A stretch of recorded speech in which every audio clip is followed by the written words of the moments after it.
Hello everyone, this is Jason Merkel with Horizon Hobby, and I'm joined today by Mr. Ali Machinchi, and we're here today to talk to you guys about the Hangar 9 P-47D Thunderbolt 20cc. 20cc. So that part's very important. It's 67-inch wingspan, which makes it exactly the same size as our old 60 size Warbirds, which a lot of guys have been clamoring the last couple of years saying, why did you guys get rid of all your 60 size Warbirds? Well, it wasn't by choice, so we had some issues with the vendor and availability. We did unfortunately have to discontinue that series of airplanes. However, this could very well be the start of a new series of airplanes, especially if you guys support it. So, Ali, what are some of the exciting changes, though, that we've made since the last P-47 model?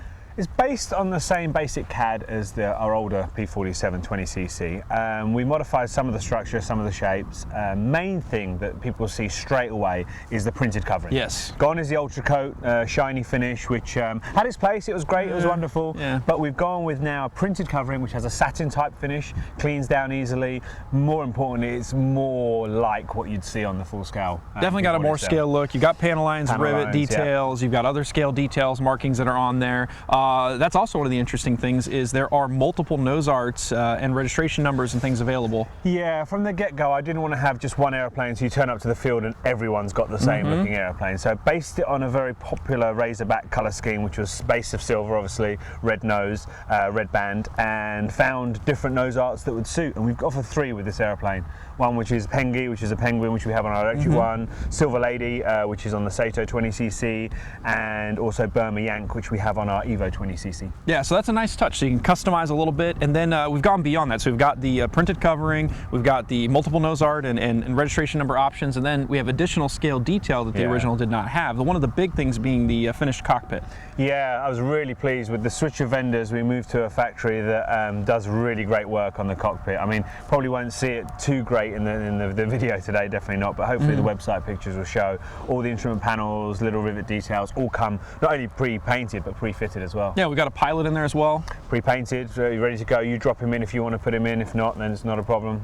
Yeah. So we got the pylons and bombs. Correct, yeah, all ready to mount. They screw on, so you can remove those. You don't have to carry those on. 2 screws takes the drop tanks, the bombs off, and 2 screws takes the pylons. And then also the antenna, for example, is removable. Correct, yeah. Another thing, I didn't want to have that permanent because I know I always manage to knock it off, so it's just a screw thread. Yeah, everybody does. So we've got the tail wheels in a scale location. It's steerable. Yep. And you were mentioning before that maybe we can actually make it retractable if we want? Yeah, so on the prototype one, I was bored one day in the R&D lab at work and looked at an E-flite nose gear unit, 10 to 15 size E-flite nose gear unit fitted. And I played around, and it meant chopping the tail gear cover about. So what I got the factory to do was ask them if they'd mould us a spare plastic gear door cover. So those that just want to leave it at fixed gear at the tail gear, where you go. But those that want to modify it can chop that up and actually just fit a E-flite unit. Oh, so that is nice. And then on the main landing gear, you've got options. So out of the box, it does include fixed landing gear.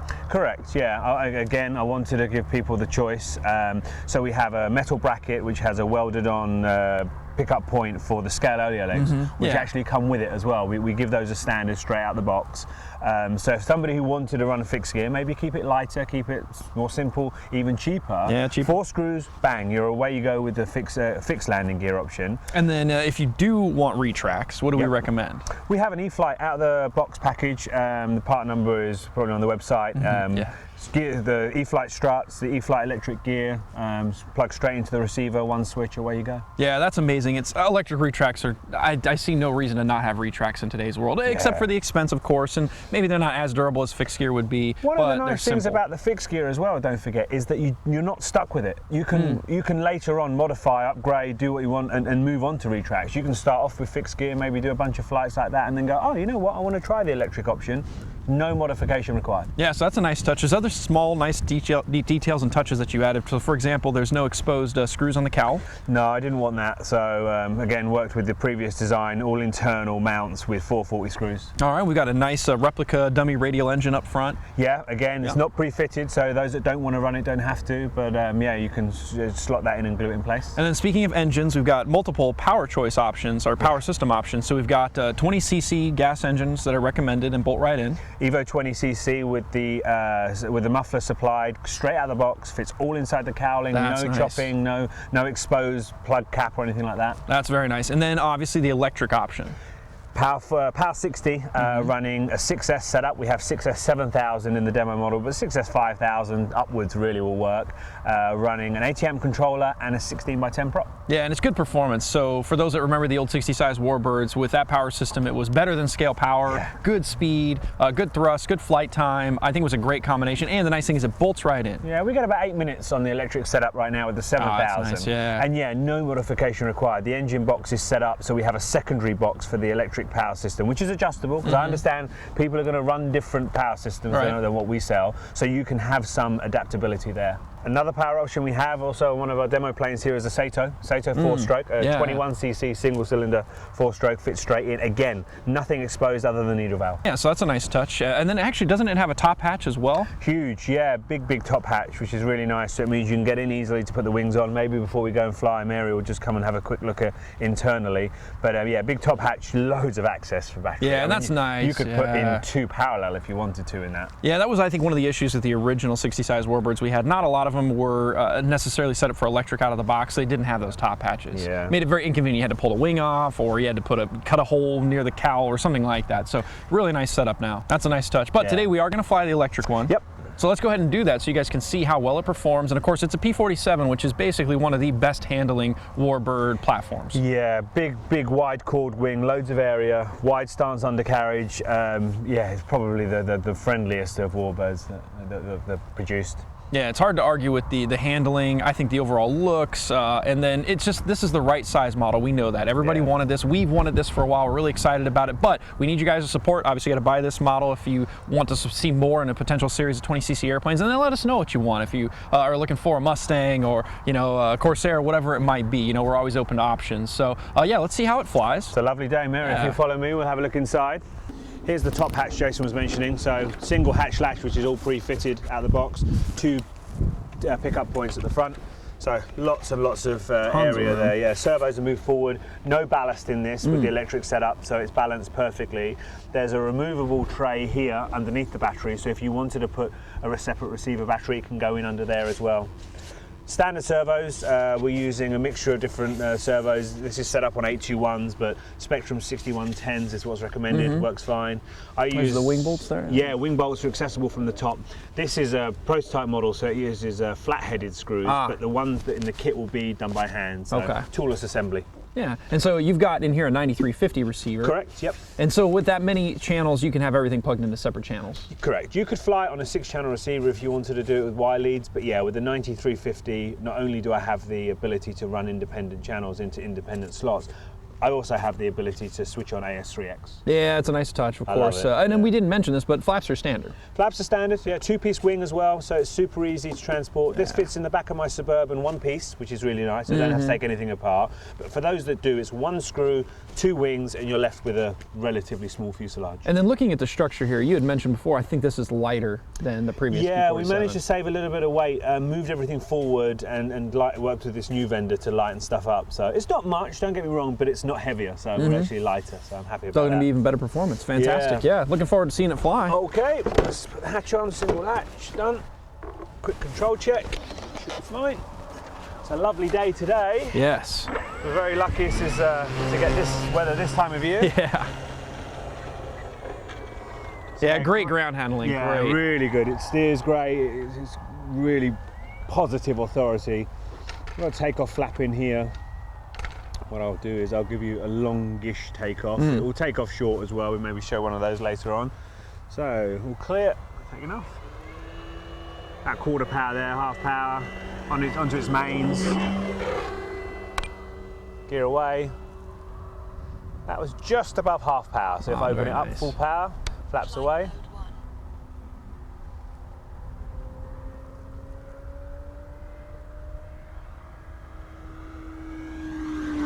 It's got a really good speed and sit in the air. It's like a constant speed. I mean, it's no racer, but it's definitely got a good turn of speed. I'd say it's better than scale performance. Oh yeah, definitely. Yeah.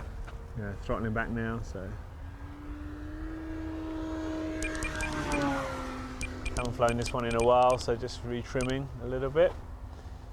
Looks great. I really like that covering, not being glossy, shiny. There's some sheen off of it still. Definitely, yeah. Satin. I mean, we originally, the first prototype was matte finish, completely matte, and it didn't look as good. It didn't, as you say, sheen.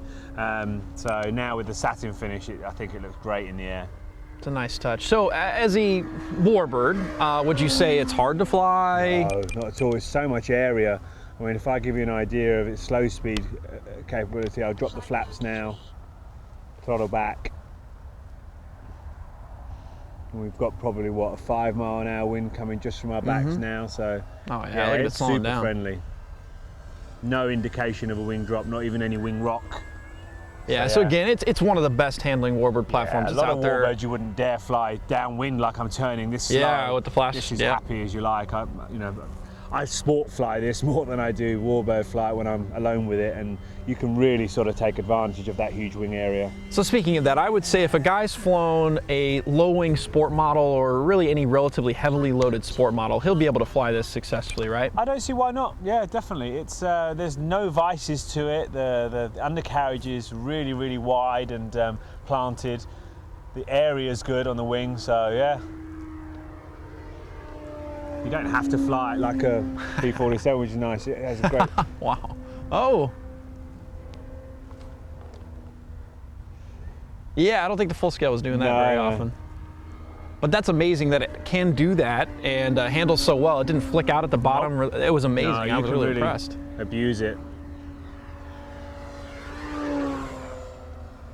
Actually sounds really cool with the electric power system. I like the electric. It's you know, convenient, it's clean, and it's quiet. Yeah, look at that. Being able to push like that. Yeah. Oh, wow. I mean, I know this isn't prototypical flying, but you know, just to show for the video what it is capable of.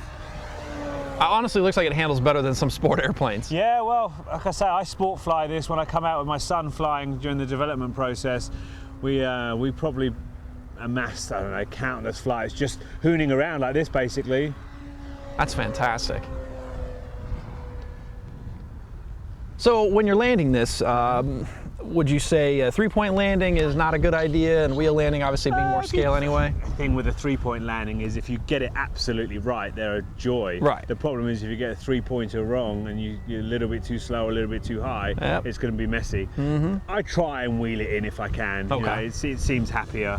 And so how is it on, obviously paved surface, no problem, but how is it on the grass? So one of the things that we did do was increase the wheel size. The first one came with a slightly smaller than scale wheel, so we went larger, and this is now running a 4-inch main wheel, and that gives it the ability to operate off our grass strip. Okay. So, yeah, unfortunately we haven't had a mower over ours today, otherwise I'd show you. But yeah, this operated probably more from grass than it did asphalt during its development process. Gear going up now. Looks cool. Oh yeah. Flight mode 1. I think it's a good size airplane, obviously for people that are flying at their local flying field. You can fly in a little bit of wind. You know, we have a lot of foam airplanes, warbirds, 1.2 meter warbirds in particular from E-flite brand, and they're great handling airplanes, but even in wind like this, they get bounced around. Correct, yeah. This is convenient for everyone, I think, really. You know, no matter what size of vehicle you have, you can own and operate a full-on, full-house wooden warbird without the aggravation of having to have a Suburban or a minivan to carry it around in. I go gear down and flaps down, I try and see a landing, and I do a short takeoff as well. Maybe rolling stops. No need to go long, it's got a huge flap area, the P-47, so it'll slow down really well. About half power here. You sort of pick your spot to land, that's what's nice about it, so throttling back now. Yeah, look at that. And then put the tail down. If I bring it around, I'll give you a quick short takeoff demo. Yeah, let's see that. And then we do a short takeoff, short landing. So spin it around from here. Normally with a warbird like this, I'd be expecting about 40, 50 feet to rotate. So I'll take off, flap in, get things spun up a bit, and then gun it. Oh. Not bad. That's good power. That's a stock battery, Really good stock power setup. So full flap, and then what I'll do, I will join overhead and do an aggressive, like, short field landing. So most people wouldn't think about landing from here. They'd fly another 2 circuits to this height. But the thing with the P-47, having that huge flap area and also lots of wing area. You can really pull it round the final turn and then kill the power, and down it comes. Fantastic. Yeah, I don't know of many warbirds, particularly small warbirds, that will have that wide a flight envelope. So I'm very pleased with how this worked out. Well, that's great, and that's why we're doing this video, guys, so you can see real time how it flies. Obviously, we do product videos, and you get to see the best of the best flying in that, but here it is real time. You can see it literally does handle extraordinarily well. It's a great flying airplane, great value. Obviously, it's hopefully the first in a series, but you guys have to support this one first before we can go to and potentially do the other ones. But I think this is a great one to start with. P-47 is a great flying airplane, great subject matter. I know some guys will say, why didn't you do something a little bit different? But it just flies so good. Yeah, can't deny that. So, well, thank you very much, Ali. Appreciate your time. Jason. Awesome. Thank you, guys. Make sure you check out the product page for more information and to see the other product video.